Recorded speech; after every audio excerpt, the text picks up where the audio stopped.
Good afternoon, everybody, and welcome to this final Brainwaves webinar in our PERMA series on nurturing student wellbeing through the power of accomplishment. Thank you very much for joining us. I know it's the end of term, but we're very grateful that you're able to join us this afternoon. So my name is Tracy, I'm from Brainwaves, and I'll be your host for this afternoon. So today what we're looking at is the A in the PERMA framework, which means accomplishment, and how we can encourage a sense of achievement within our students and young people as a means of promoting better well-being. And to lead on this conversation today, I'm delighted to welcome Dr. Michelle Tytherleigh. Michelle is a senior lecturer in psychology at the Department of Psychology, University of Chester. Her research interests focus on how the principles of positive psychology, positive education, and a strengths-based approach to teaching and learning can impact the well-being of students. Michelle is also the editor of a very recent book published called Positive Education at All Levels, Learning to Flourish. Hi, Michelle. Thank you so much for joining us. Hi. Also joining us today, we're very pleased to welcome to our discussion Claire Marshall. Claire is a psychology teacher at Warrington Vale Royal College, having previously worked with students in schools from key stages 3 to 5. She's currently completing an MSc in Applied Positive Psychology and Coaching Psychology at the University of East London, and has been implementing positive psychology interventions in her classrooms for over 10 years to improve well-being and facilitate learning. Thanks for joining us, Claire. Lovely to have you with us. And finally, as always, we welcome Julian Turner. Julian is Director of Education here at Brainwaves, as well as being a director at The Day, the online newspaper which turns the news into lessons, and also at Camden Learning, the school improvement partnership formed by Camden Schools. Hi, Julian. Good afternoon. I can't believe we've come to the end of our PERMA series after starting it earlier in the year. It's wonderful. So actually, just a great point to say, if you want to catch up with any of the previous 4 webinars, they are all on our website, and we'll just pop that into the chat, the website for that, just so you can go and watch them. They're all free, they're all freely available. So please feel free to share or use them as CPD, whatever you feel might be helpful. Okay, so brilliant. Right, so what we're going to do now is I'm going to start off with a general question for Michelle.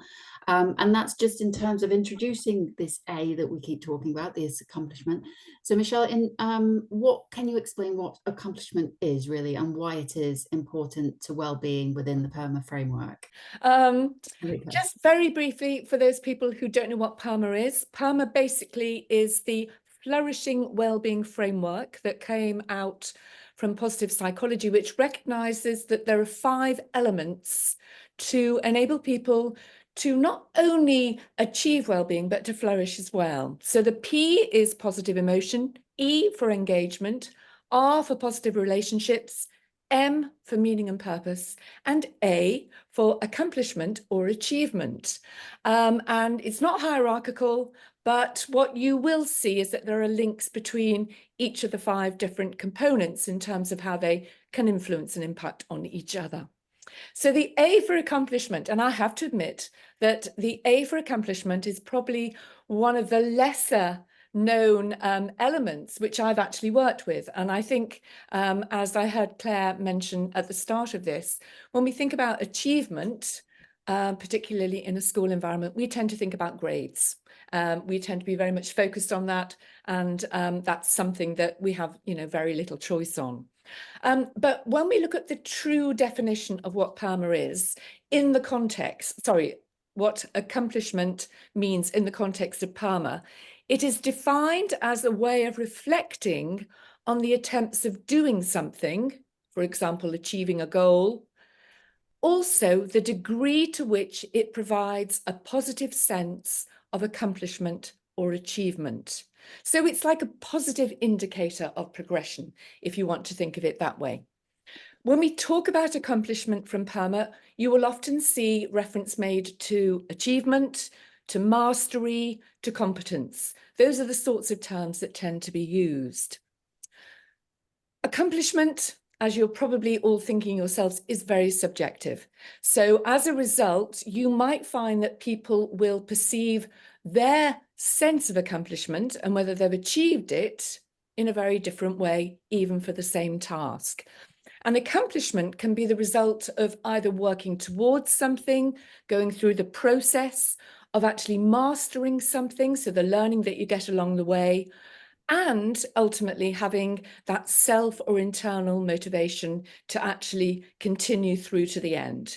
So when we're talking about motivation, we're talking very much about intrinsic motivation, which is particularly important for accomplishment.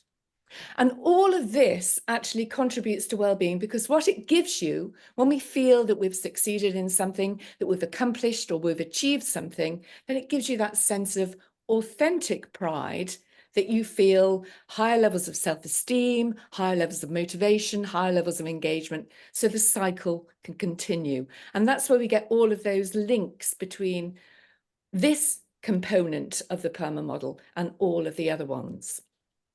And I think what's also quite interesting is that some people distinguish between achievement and accomplishment. So in one hand, people will talk about achievement as being something that's very much focusing on the individual's success, whereas accomplishment is something where it moves beyond the individual, and actually it's for the greater good of others. And one of the things that comes out from positive psychology is very much this idea of to get real, true flourishing and well-being is when you do things that give you meaning and purpose and for the greater good of others. So that's something else that we think about when we think about accomplishment. But you do tend to see these terms are actually used interchangeably.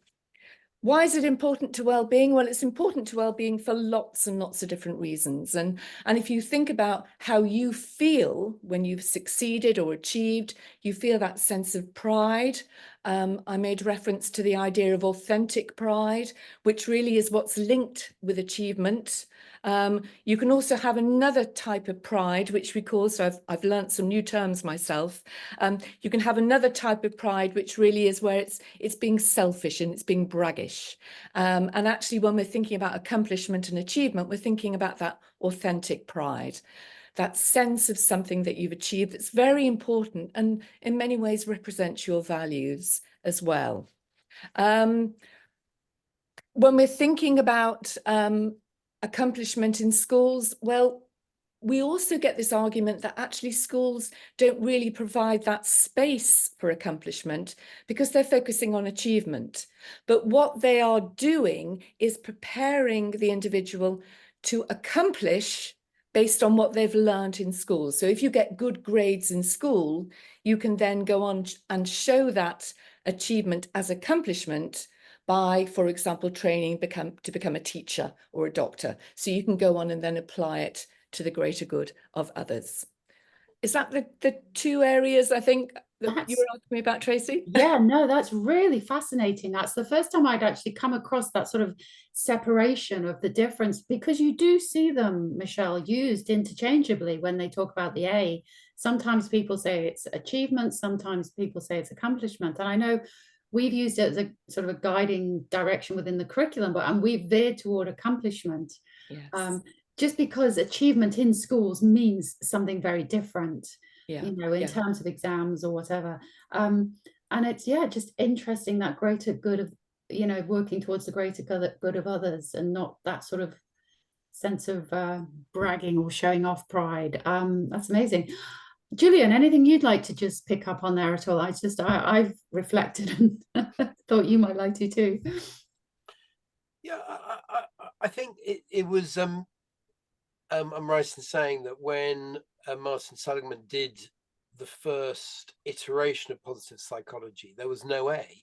There was no A in the original framework, and the A came in partly as a response to a sense that it was very emotion oriented, the sort of the framework, and there is some, and what I think it does is it connects the what's going on inside with what's happening outside, with what the outcomes are for people. I think that's incredibly important, particularly for young people, and how we help young people to identify achievement and accomplishment, I think really matters. But maybe we'll come back to that a bit later on. Is there any evidence, Michelle, about this idea that accomplishment can impact our well-being, that you know within sort of research circles?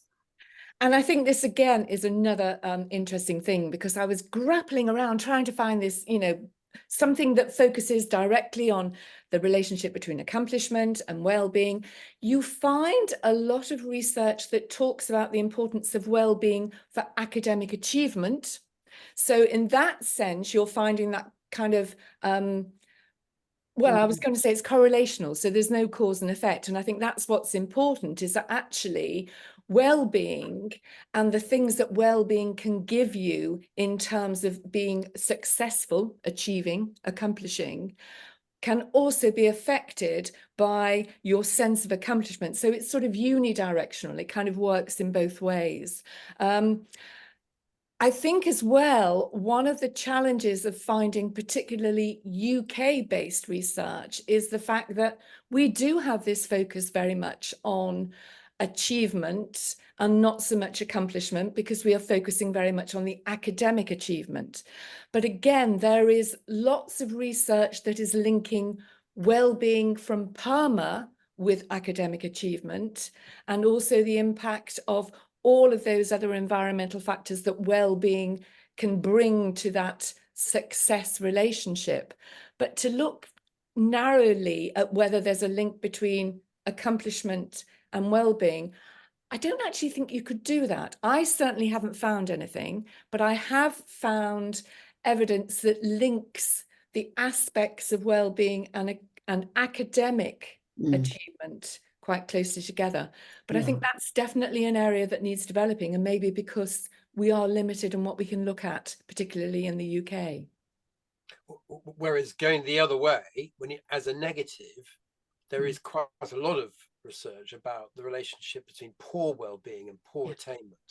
Yes. So it's interesting that there is obviously a relationship, but it may be bi-directional. You don't really, it's not absolutely clear what's pulling what. Yeah.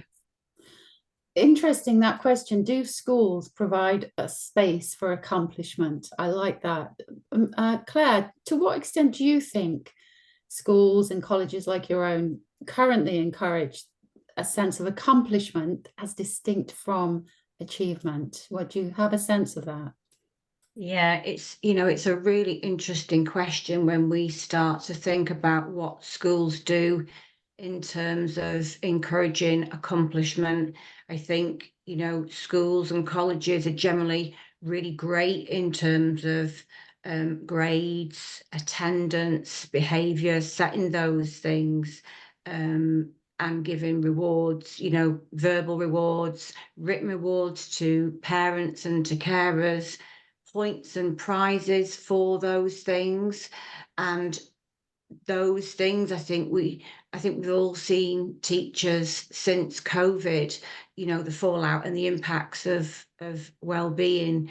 And I think, it's really important that we start to look at accomplishment in terms of, for organisations such as Brainwaves, when we can come in and help teachers. I think, Julian, you were saying earlier, there'd been some research is going to take place around how comfortable teachers feel in that, because I think we're really good at schools in those, grades and attendance and behaviour, and encouraging and having a space and a reward for that. But I think when we look at well-being and we look at, for example, what Brainwaves does in terms of helping to support and facilitate teachers so they can then go on, those things like relationships, meaning, engagement, positive emotions, they're so important. And I think there's, we are going in the right direction. And I think Brainwaves is evidence of that. I think there's a lot of work still to be done to make that just a part of education as to what we do. I mean, I know I'm really personally passionate about positive psychology. So I start my lessons by inducing positive emotions. That's how I start. I start from that place, because I recognise, for some students, especially since the fallout of COVID, actually just getting to school or college, that's an achievement. You know, having, and I think it's about teachers, I think, do a phenomenal job and are really well placed to understand that everybody starts from a different place. And when we're looking at accomplishment in well-being, we have to understand the individual and where they're coming from. I know I had a student who, after COVID, came to me before she started and explained she suffered with anxiety and panic attacks and she couldn't sit through a lesson. And so we had this, agreement, if she needed to go for, a quick mental health break, she could do. And I worked with her really carefully to set realistic goals. And what was so good, at the end of the 2 years when I'd finished teaching, this was a student that went from not being able to sit in a class, and I couldn't have eye contact, and I certainly couldn't have asked her questions. And at the end of it, I could ask her anything. She would volunteer, to discuss things. Not only that, she was helping other students on their journey because she really empathized with them, and she knew where they were because she'd been there. So I think that accomplishment, when we start to step out of grades, attendance and behavior, and we start to make well-being a focus, as Brainwaves is doing, then we create that space. And importantly, we create that confidence for teachers, and I think that's the starting point, the teachers, enabling them to know that actually, a lot of these things are really easy if you know how. They are really easy. They are really simple interventions, and we lead by example. So I think this, Brainwaves and what they're doing is so important. And I think we just, for me, as an ideal, it would be in every school. It would just be a part of what we do. I think that's what we'd love to work towards, Claire. Thank you. Yeah. In terms of setting goals, then, is that feasible? I mean, obviously, you were working with one specific student, and obviously had great success with that. Is setting individual goals a worthwhile strategy that schools can employ? To work from the level that as you said, each student is at a different place. What's the feedback on that? I think schools and colleges have to work as a team. There are so many aspects, there are so many working parts to, education. And I think, those links with pastoral teams as well, between teaching staff, support staff, pastoral staff, are really important. And again, it comes into positive relationships with people. So I think when we start to expand out and think about well-being and how we're going to make room and facilitate students with that, we have to then look wider and think, how can we, because teachers have a really difficult job as it is. It's a challenging job. So I think there has to be the support from all areas that come with that, so we're all singing from the same page with that. Yeah. I think the example you gave, Claire, is a really good one, because that student hopefully themselves felt a sense of pride or accomplishment in overcoming that challenge. So I do think there is and I'd be interested in both of your views on this. There is a view that schools and colleges, because we have reward systems which are quite structured and reward students with, as you say, behavior points or different kinds of ways of demonstrating that the school's approval, there is an argument that if you then take children out of that environment, unless they've developed the ability to discern their own accomplishment and therefore develop that ability that you were talking about to have pride in what they've achieved, then they become over dependent on approval in a sense, and so and when that system disappears, then they're a little bit lost, or they you know, the rest of the world isn't working exactly the same way. Does that resonate with either of you? Yeah, I think that's a really interesting point, and I think, Michelle, you picked up on that intrinsic motivation, because along with that, you know, that has to be, we have to develop that sense of intrinsic motivation, because without that, if they're just relying on us and these reward systems that we put in place, when they step outside of that, there might be that feeling of, oh, you know, I'm not prepared for this. What do you think, Michelle? I mean, I think what's really interesting is like looking at strength spotting, for example, from positive psychology. For those people who don't know, it's about recognizing the strengths in each other and, you know, sort of using it as part of everyday language. And I think that's why it's so important that for a kind of a well-being school, a well-being environment, parents need to be brought on board so that they know what's going on in the school, so that they can build on those things that are maybe happening in the school environment. So they can continue maybe by highlighting when somebody's doing something that's really good. But also as well, I think it's important that we empower young people to say, well, actually, you can spot that in somebody else and you can make that. And so because it becomes just something that everybody is doing, you're almost continuing that kind of reinforcement in your own life. And I think, you know, that's the issue. We don't do that anymore. We don't seem to have, you know, it's lovely to say something nice to somebody, but it's almost like people feel a little bit uncomfortable. But actually, we should all be talking about the good things that we see and the good things that we're doing, just as part of everyday conversation. Yeah, Andrew Bold in the chat has been making a point about the relationship between the subjective aspects of accomplishment, and then the school adding that layer of achievement for the child, and saying, you know, does the school's action almost undermine the process?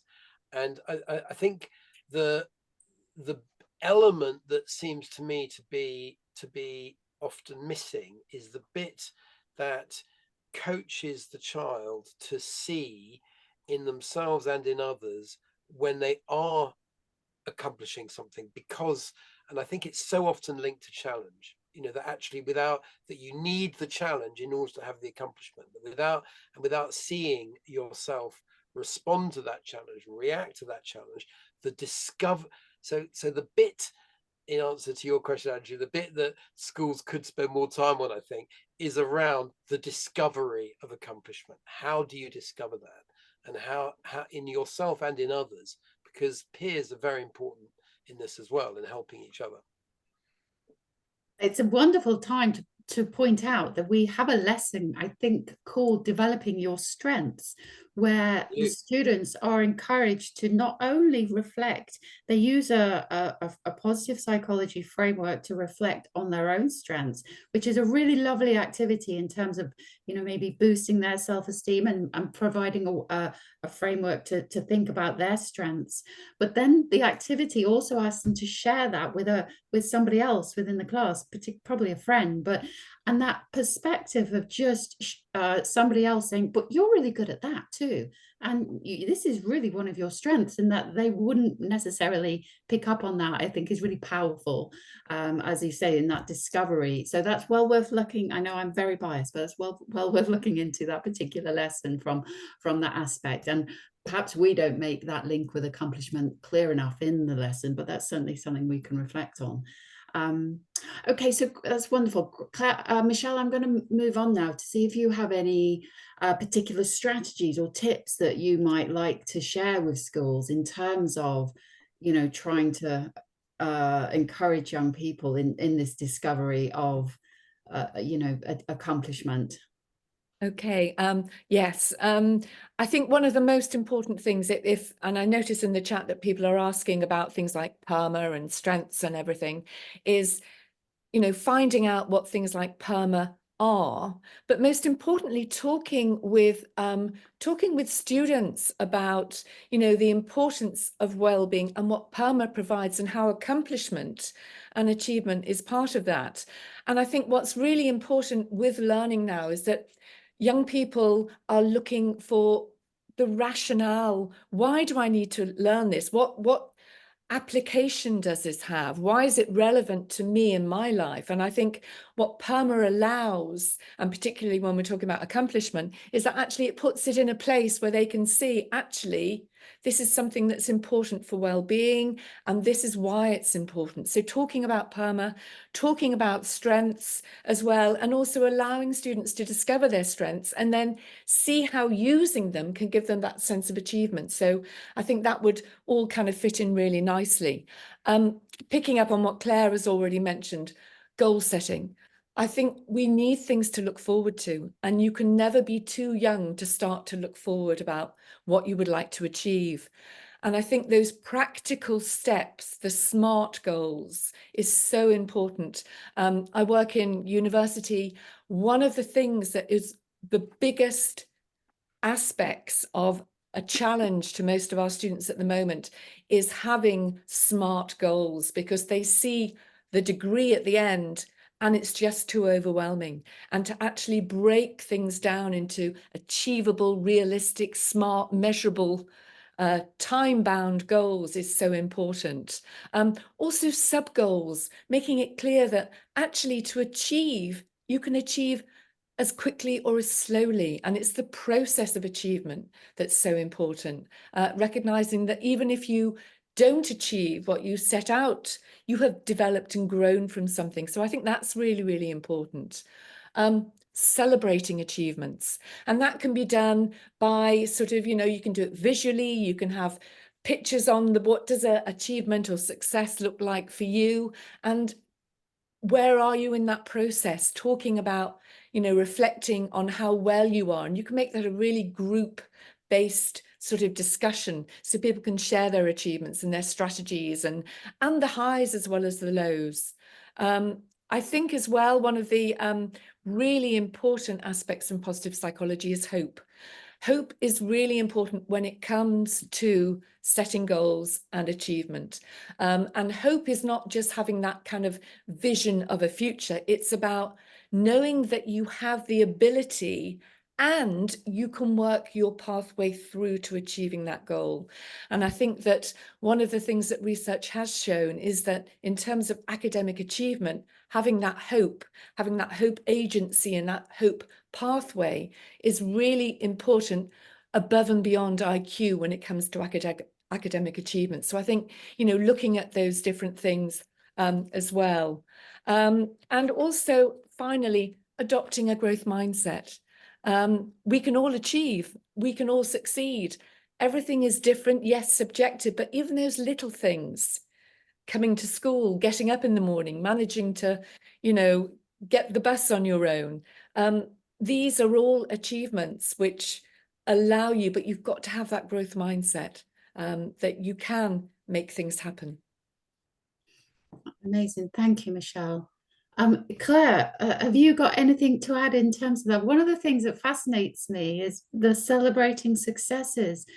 It's really easy to do. I know my son's school used to do that at primary school when it was like celebration assembly, and it was all lovely and cuddly. And how is, that's very difficult to transfer to young people, to 17, 18, young adults. Is that something that you are able to do in, your college? Yeah, so I think, one of the things that I do, I mentioned at the start of lessons, I start with inducing positive emotions. And one of the really, really easy things to do is what went well, or 3 good things.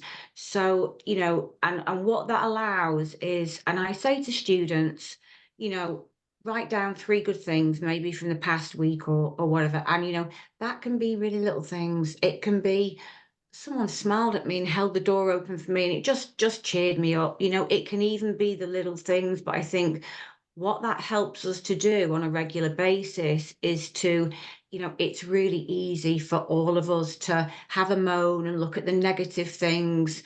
And actually, if we are consciously focusing on actually the good things and the things that have gone well, and like I said, that might just be those little things, but I think if we get in that mindset of focusing on the positive, and that's a really easy thing to do. So I'll often do that at the start of the lesson, write down 3 good things, what went well, and I'll say, who wants to share, and we'll have a chat about that. And actually that sharing is really good, because you get that, positive emotions. It's really good for positive relationships as well. You get that feeling of engagement, and it's a really, really good, simple exercise, a starter activity that teachers can do at the beginning of every lesson. And it's just, and it's a really, really lovely. You also find out things about your students as well, and think, and I've heard some really touching stories, just from doing, what went well, 3 good things at the start of a lesson.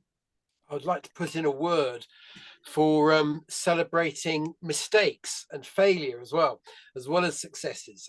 So it's something we talk about at the day quite a lot, because without learning to be open about mistakes, which I think teachers can model really powerfully, and parents as well. Quite difficult, but I find it's difficult. Funny enough, I find it's easy in the workplace, hard as a parent, when you're to being open about mistakes, to demonstrate that actually from mistakes come learning, from learning comes growth, and that it can actually reinforce some of our strengths by how we deal with setbacks. And I think that's modeling that is very important to help young people to know what we talk a lot about, building resilience, but actually some people struggle to know what resilience really looks like, and that's very helpful. There's a question in the chat as well about how can we help the young people that are struggling to be optimistic. And that's I think a really good question. Michelle, what would you advise to Kimberlyn, who's asked that question? Again, I think it's a really really good question, and I think we focus on the idea that to see things positively, we have to focus on the optimistic, but actually a lot of strengths or resilience, if that's the term you want to use, can come from the way that we react to things that maybe are not going well for us. So it's all often, we talk about strength-based counseling or coaching. Out of that kind of negative situation, people will often do something which can be a strength. And when they realize that they've just shown a strength, then actually that can start to create some optimism. So just going about the children that are struggling with optimism, having that sort of conversation about, okay, so how do you feel about being able to achieve? And they might say, my parents are really forcing me to do this. And I suppose the reaction would be, and what are your parents saying to you? And how do you react to that? And there might be a strength that's maybe being shown in that reaction that could be highlighted to the child. For example, perseverance. So you're persevering, even though you're really finding it tough, you're persevering. And that's a real strength. And it's almost like you're giving them some optimism out of that pessimism. That I think would be my suggestion. There was a question you wanted to ask, Julian, more about an over-dependence on sort of recognition. Yeah, we covered it a little bit earlier. Yeah, okay, fine. Okay. I just also saw as well in the chat from previously, somebody did ask about how to evaluate your own personal strengths. And maybe Michelle can tell us more, but I'm just popped in the chat the website called the Values in Action. Michelle, do you want to maybe expand on that? Which probably you can say more than me. No, absolutely. I mean, there is a free questionnaire. There's a questionnaire that is there. It's available for everybody to use. They have youth versions. Just make sure you don't sign up for something that you need to pay for, because you can do it and you can find out what your top 5 signature strengths are. And that's just such an empowering activity, because it creates that strengths-based language. But most importantly, you can then talk about ways that you use those strengths and ways that you can use those strengths, and having that kind of conversation with others can be fabulous, because it's sort of, it gives people ideas. You know, I think that's where you can sort of maybe identify achievements that you might not have seen before. But definitely have a look at that website. Some great research on there as well. If you look under the research tab, you can find out lots of research, including in education, in all areas of life. So definitely that's a source to go to. And we just had an interesting comment about, you know, men needing to be strong in society. There's no, is there any gender differences in between, in sort of the PERMA sort of approach, Michelle, that we know of? No, I think one of the things about positive psychology and value and the VIA strengths as well is that they're recognizing that it's multicultural.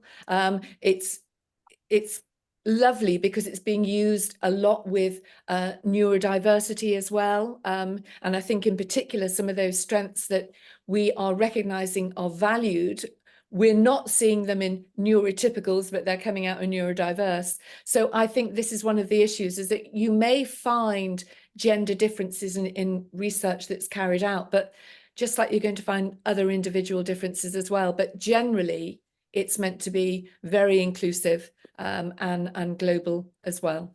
Amazing, thank you. Okay, great. Well, thank you again, everybody, for joining us. Thanks, amazing panelists. That's been wonderful. Hope everybody has a really lovely summer holiday.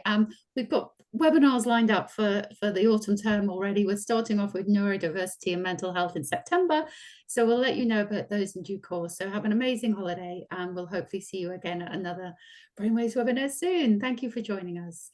Thanks, Take care, everyone. everybody. Thank you. Bye. Bye. Thank you. Bye.